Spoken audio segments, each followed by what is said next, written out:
قال السيد محمد ابن السيد علوي ابن السيد عباس المالكي المكي الحسني في كتابه ماذا في شعبان رضي الله تعالى عنه ورحمه ونفعنا به وبعلومه وبأسراره وبأسرار سائر الصالحين. اللهم افتح لنا فتوح العارفين، اللهم انفعنا بما علمتنا وعلمنا الذي ينفعنا وزدنا علما والحمد لله على كل حال.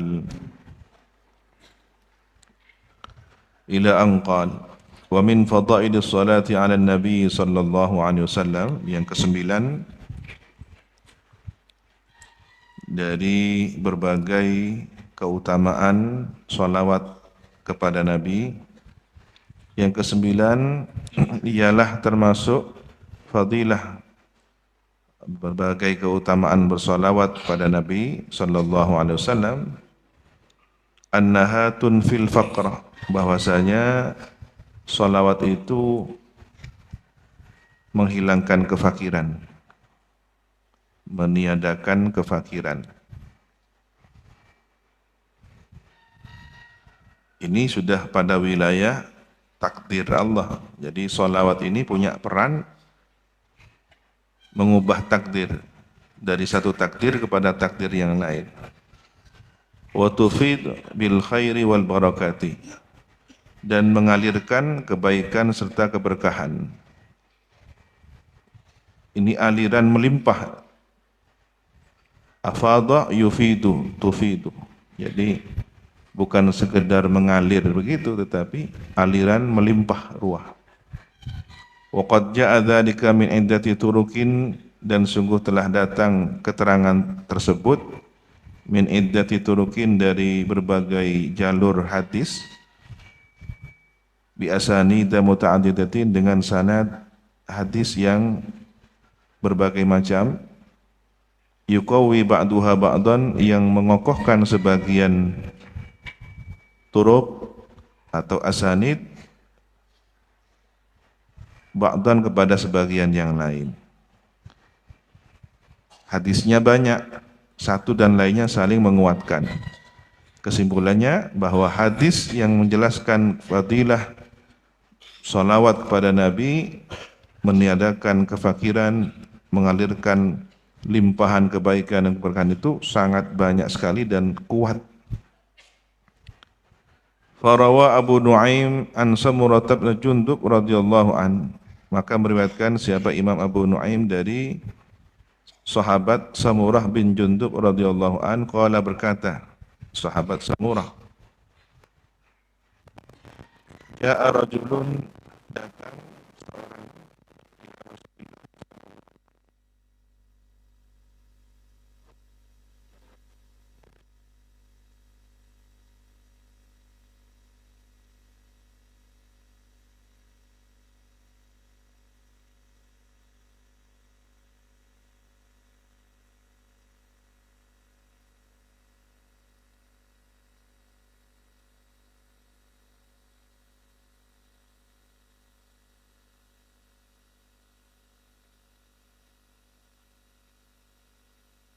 Bismillahirrahmanirrahim. Ja'a rajulun ila Rasulillah sallallahu alaihi wasallam, datang seorang kepada baginda Rasulullah sallallahu alaihi wasallam, faqala, kemudian berkata, bertanya, ya Rasulullah, wahai Rasulullah, ma aqrabul a'mali ila Allah, apakah paling dekat amal-amal kepada Allah?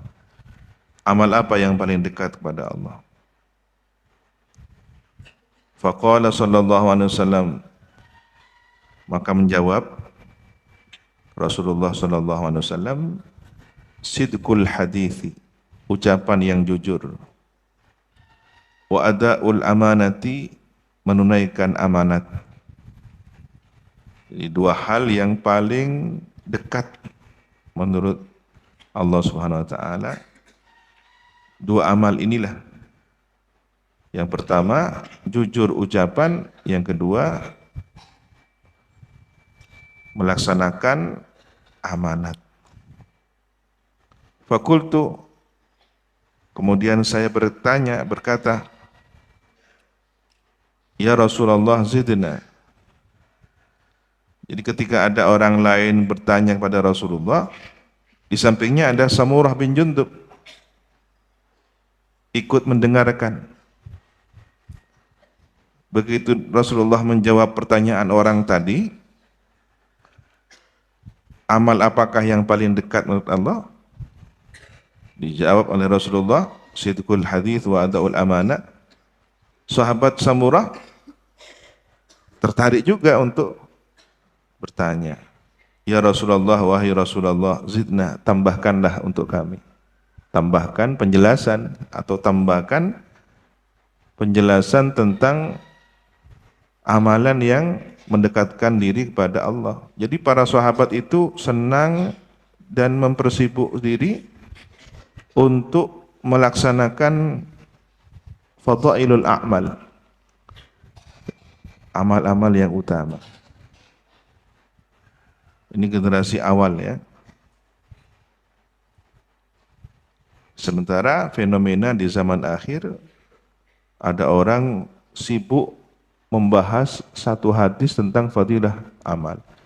Ini sahih, ini dhaif, ini apa. Yang kadang-kadang tidak sempat mengamalkan hadis tersebut.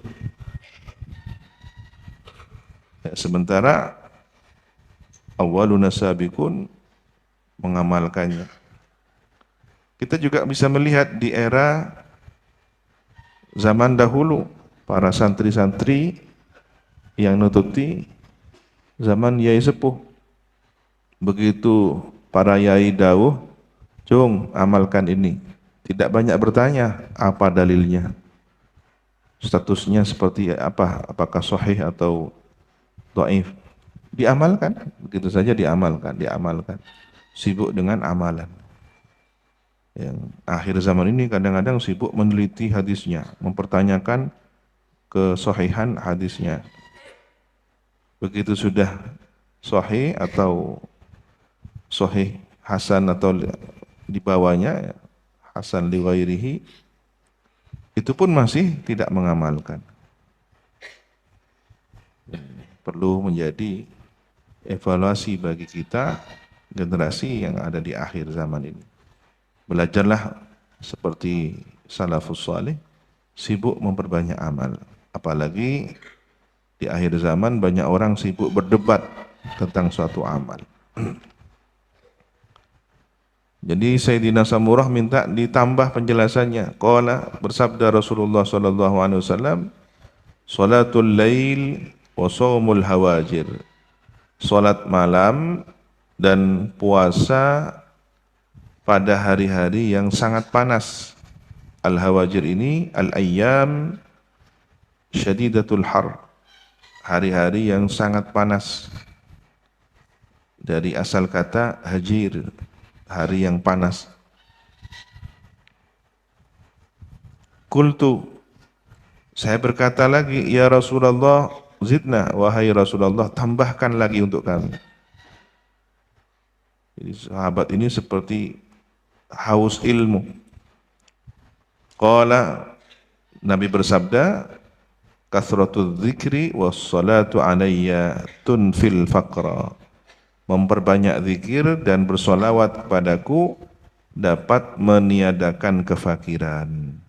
Masya Allah. Ini ya, banyak zikir, banyak solawat bisa meniadakan kefakiran. Qultu zidna ya Rasulullah. Saya berkata, tambahkan untuk kami wahai Rasulullah. Qala sallallahu alaihi wasallam, bersabda Rasulullah sallallahu alaihi wasallam, man amma falyukhaffif. Siapa yang menjadi imam, maka ringankanlah, jangan lama-lama. Fa inna minhumul kabir wal alila wad dha'ifa wa dzal hajati. Maka sesungguhnya minhum ialah di antara mereka al-kabira, adapun orang yang sudah sepuh, wal alila, orang yang sakit, wad dha'ifah, orang yang lemah, wa dzal hajah, dan orang yang memiliki kebutuhan. Orang sholat itu banyak macamnya, dia makmumnya berbagai macam kalangan, ada yang sudah tua, tidak kuat berdiri, ada yang sakit memaksakan diri untuk sholat berjamaah, ada yang memang fisiknya lemah. Kemudian ada orang yang berkebutuhan punya hajat setelah sholat. Nah, kalau kemudian sholatnya itu lama sekali, ini imam tidak peka situasi. Dan ini ternyata bagian dari apa? Tema di atas apa? Aqrabul a'mal. Jadi imam yang cerdas, imam yang juga mendapatkan sisi kedekatan menurut Allah Subhanahu wa taala adalah peka situasi. Ada yang bertanya mungkin ya, bagaimana dengan para imam di Masjid Al-Haramain Asy-Syarifain di Mekah dan Madinah. Mekah dan Madinah itu tempat khusus dengan tujuan khusus. Orang yang ke sana memang sudah mempersiapkan diri untuk berlama-lama ibadah. Tetapi di masyarakat umum, di masjid-masjid jami, masjid agung, ya, masjid besar, itu tempat yang orang banyak kebutuhan. Dia singgah untuk sholat berjamaah di sana, memperoleh pahala berjamaah dan iktikaf. Jadi banyak tujuan lainnya. Maka imam yang bijaksana standar sholatnya ringan, tidak terlalu lama. Warawal Hafidh Abu Musa Al-Madini bi isnadihi, dan meriwayatkan siapa Imam Al-Hafidh Abu Musa Al-Madini dengan sanad riwayatnya an Sahl bin Sa'ad, dari sahabat Sahal bin Sa'ad radhiyallahu anhu. Qala, berkata sahabat Sahal, jaa rajulun ila Nabi, datang seseorang kepada Nabi sallallahu alaihi wasallam, fasyaka ilahi, kemudian mengadu dia kepada Nabi, al-faqra, tentang kefakiran, wadhiqal aish, dan sempitnya kehidupan. Matur kepada Nabi, curhat ya Rasulullah, saya mengalami situasi ekonomi yang sulit, fakir. Awil ma'ash, atau mata pencaharian, saya sulit mencari pekerjaan. Faqala lahu Rasulullah sallallahu alaihi wasallam, maka bersabda untuk orang itu atau kepada orang tersebut, rajul, siapa Rasulullah sallallahu alaihi wasallam. Ini catatan juga nih ya, amalan yang bisa menghindarkan kefakiran, menjauhkan kesempitan hidup. Apa amalannya? Sabda Nabi, idza dakhalta manzilaka, apabila engkau masuk ke rumahmu, dakhalta, engkau masuk, manzilaka, ke rumahmu, fasallim, maka ucapkan salam. In kana fihi, jika ada di dalam rumah itu, manzil, ahadun, siapa seseorang. Jika ada orang, ucapkan salam. Aw lam yakun fihi ahad, atau tidak ada seorang pun fihi, di manzil itu, di rumah itu, ahadun, seorang pun. Baik ada orangnya maupun tidak ada orangnya, tetap mengucapkan salam. Tsumma sallim alayya, kemudian ucapkan salam kepadaku. Assalamu alayka ayyuhan nabiyyu wa rahmatullahi wa barakatuh. Begitu. Wa qra' qul huwallahu ahad, dan bacalah qul huwallahu ahad marratan wahidan, satu kali saja. Jadi apa saja yang dibaca? Mengucapkan salam, bersolawat, kulhu, 3. Fafa'alar rajul, kemudian melakukan siapa orang tersebut, fa'adarallahu alaihi rizqa, maka melimpahkan Allah atasnya rezeki. Masya Allah. Allah perbanyak ya, Allah perbanyak rezeki untuk orang itu, hatta afadha ala jiranihi, sehingga melimpah ruah kepada tetangganya. Tetanggana melok ya, norok ya, soki, wa qarabati, dan kerabatnya. Ini ya fadilahnya mengamalkan 3 amalan. Setiap kali masuk ke rumah, ya kalau santri di mana? Rumahnya ya kamar itu, asrama. Masuk ke asrama, masuk ke kamar, Assalamualaikum warahmatullahi wabarakatuh. Baik ada orangnya maupun tidak ada orangnya. Karena kalau kita meyakini bahwa tempat yang kosong sekalipun, di situ ada malaikat. Di situ ada kalangan orang-orang soleh dari bangsa jin. Ya. Tetap ada faidahnya. Tapi jangan kaget kalau kemudian ada suara mengucap salam. Oh, ada orang buruk. Nah, itu minas salihin insyaallah. Kemudian bersolawat, mengucapkan salam kepada Nabi Muhammad dan baca kulhu. Ini tiga amalan. Dirutinkan ya.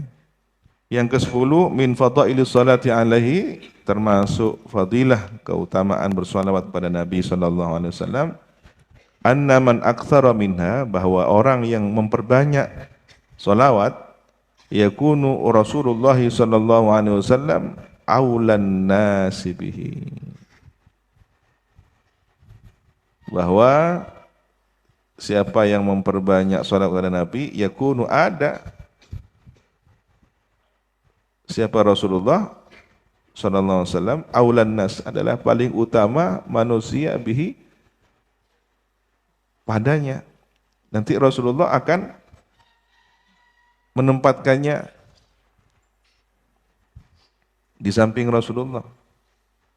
Ya, faqad rawat Tirmidzi, maka sungguh telah meriwayatkan siapa Imam Tirmidzi wa hasanahu, dan menilai hasan terhadap hadis riwayat ini, an Anasin, dari sahabat Anas radhiyallahu an, anna Nabiyya sallallahu alaihi wasallam, bahwa baginda Nabi sallallahu alaihi wasallam qala, bersabda, aulan nasi bi, paling utama manusia, bi, padaku, menurutku. Jadi nanti ada orang yang paling utama di samping Rasulullah. Yaumal qiyamati, kelak pada hari kiamat. Aktsaruhum, ialah orang yang paling banyak dari manusia itu, alayya salatan, memperbanyak salawat kepadaku. Jadi akan dipanggil, didekatkan tempatnya di samping Rasulullah. Ada hadis lain, siapa yang sejajar dengan Rasulullah, hanya beda derajat, seperti dekatnya jari telunjuk dengan jari tengah. Siapa? Kafilul yatama, orang yang mengasuh anak yatim, menanggung biayanya, merawatnya. Ini juga paling dekat manusia kelak pada hari kiamat di samping Rasulullah. Dan hadis ini, orang yang paling banyak bersolawat. Qala Ibnu Hibban rahimahullahu ta'ala, berkata Imam Ibnu Hibban rahimahullahu ta'ala, fi hadzal hadithi dalilun, ialah pada hadis ini terdapat dalilun, adapun dalil, ala anna aulan nas, bahwa sesungguhnya paling utama manusia bi Rasulillah sallallahu alaihi wasallam, menurut Rasulullah sallallahu alaihi wasallam, fil qiyamati, kelak pada hari kiamat, ay aqrabuhum minhu, paling dekat manusia dari posisi Nabi, ashabul hadithi, adalah ulama ahli hadis. Dari mana Imam Ibnu Hibban memahaminya? Bukankah tidak ada keterangan tentang ashabul hadis? Tunggu dulu. Dengan cerdasnya Imam Ibnu Hibban melihat siapakah yang paling banyak baca sholawat pada Nabi. Ternyata yang paling banyak baca sholawat ulama ahli hadis. Karena laisa fi hadhil ummah, tidak ada di umat ini aktsar salatan alaihi, paling banyak bersalat pada Nabi sallallahu alaihi wasallam, minhum, dari mereka, dari ahli hadis. Ya, kenapa? Mereka pasti ketika mengucapkan qala Rasulullah sallallahu alaihi wasallam, bersalawat kan? An Rasulillahi sallallahu alaihi wasallam. Tiap hari sibuk meriwayatkan hadis, maka tiap hari sibuk bersalawat pada Rasulullah. Qala al-Allamatul Haytami, berkata Imam Al-Haytami rahimahullahu taala, wa kadza qala ghairuhu, dan demikian pula berkata selain Imam Ibnu Hibban, fihi, pada hadis tersebut, bisyaratun, adapun berita gembira, azimatun, yang agung, yang besar, li ashabil hadithi, bagi ulama ahli hadis. Ini didukung ya, pendapatnya Ibnu Hibban didukung oleh Imam Al-Haytami. Li'annahum, karena sesungguhnya mereka ashabul hadis, ulama ahli hadis itu yusalluna 'alan nabi sallallahu alaihi wasallam qaulan wa fi'lan, naharan wa lailan. Mereka ulama ahli hadis bersolawat kepada Nabi, ucapan dan tindakannya. Maksudnya tindakan bagaimana? Mengamalkan sunnah Nabi. Ketika hari ini misalkan membaca hadis tentang kesunahan bersiwak misal, maka dipraktekkan oleh ulama ahli hadis. Nah ini semakna dengan sholawat. Naharan walailan, siang malam. Kita melihat bagaimana majelis para ulama hadis, ya. Pagi ngaji, siang ngaji, apalagi hataman, hataman Bukhari, hataman kitab Muslim, hataman Riyadhus Shalihin. Indal qiraati wal kitabati, ketika membaca dan menulis.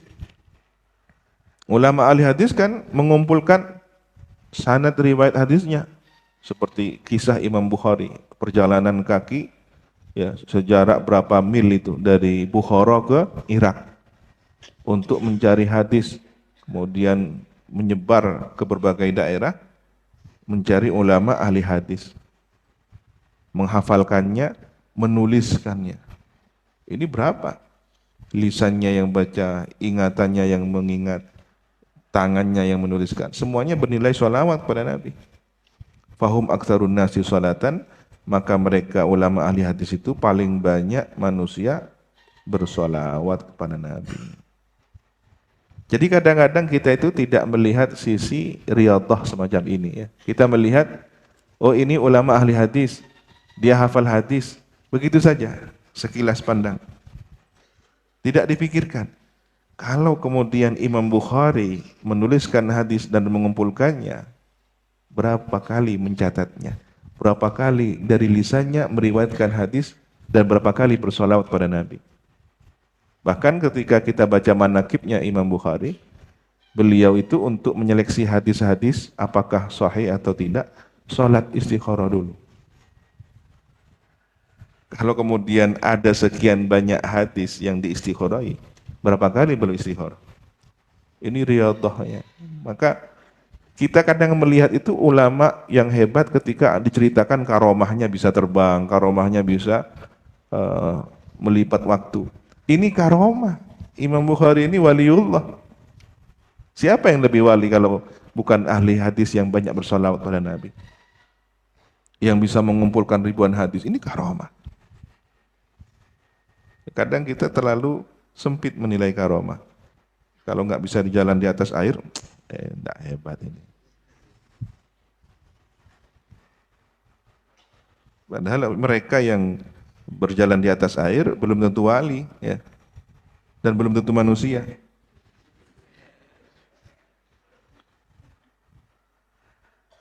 Apalagi menggunakan istikhdam, haddam yang kemudian terkesan seolah bisa terlihat hebat, padahal di situ ada sosok pembantunya.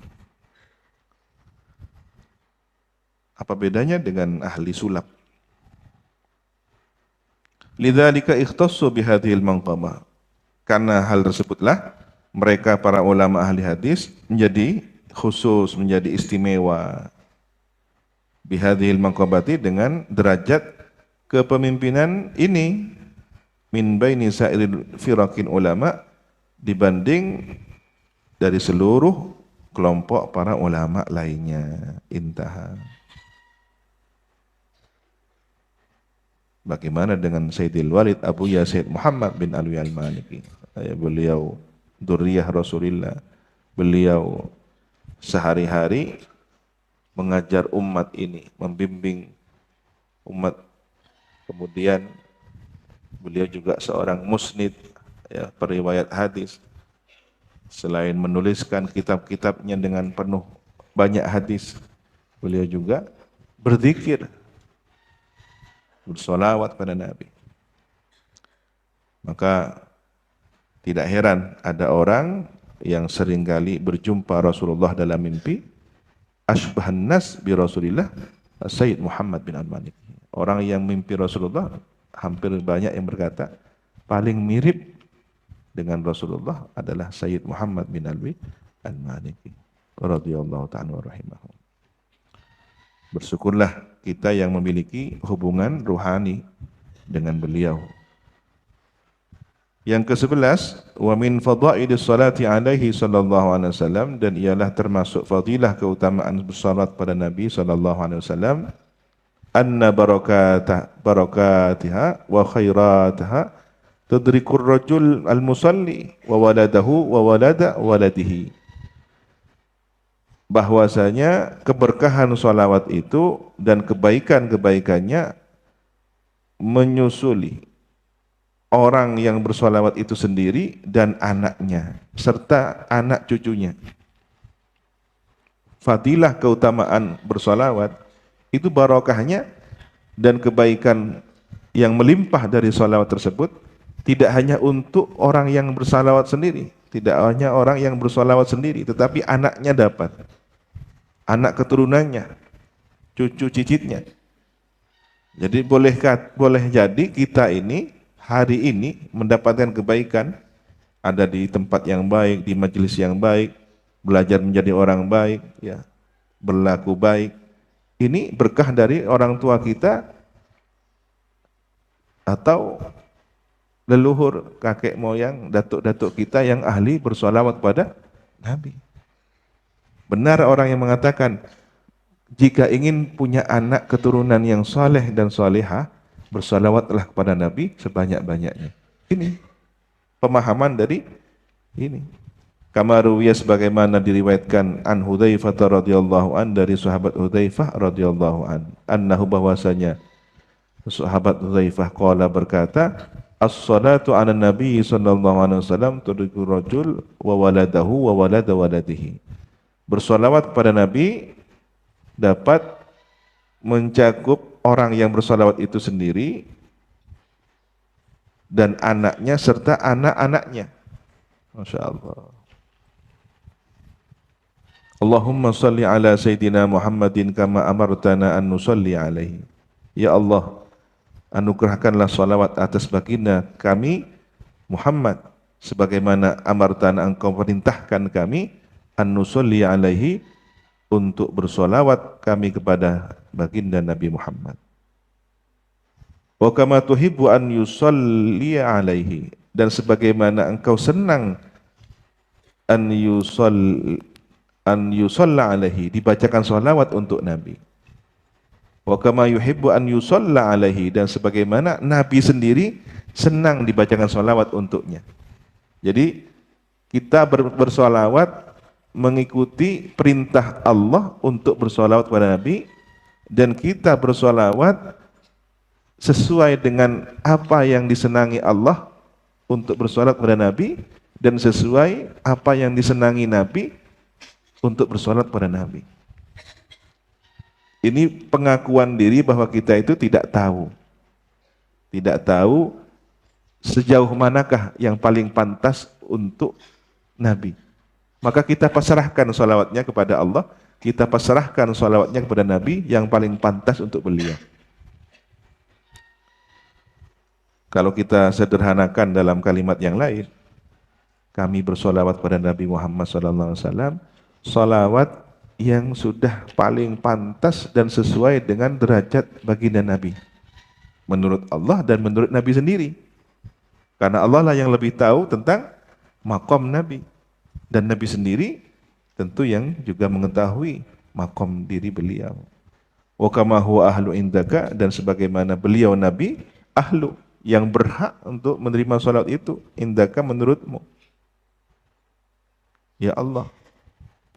Wa ala alihi wa sahbihi wasallim, dan semoga salawat terlimpahkan juga untuk keluarga Nabi, para sahabat Nabi, serta semoga salam juga terlimpahkan untuk Nabi, keluarga, dan para sahabatnya. Wa alaina ma'hum, dan semoga salawat dan salam terlimpahkan juga untuk kita bersama mereka ajma'in seluruhnya. Ini luar biasa. Kita tidak hanya bersalawat dan salam kepada Nabi, para keluarga dan sahabat, kita sendiri juga diikut sertakan bersama mereka seluruhnya. Ini sholawat rombongan namanya ya. Ikut serta. Tibul majalis bis salati alaihi wallahu subhanahu wa ta'ala alam bissawab. Rabbi zidni ilma. Subhanakallahumma wa bihamdika asyhadu an la ilaha illa anta astaghfiruka wa atubu ilaik. Wa sallallahu ala sayyidina Muhammadin wa ala alihi wa sahbihi wa sallam. Walhamdulillahi rabbil alamin.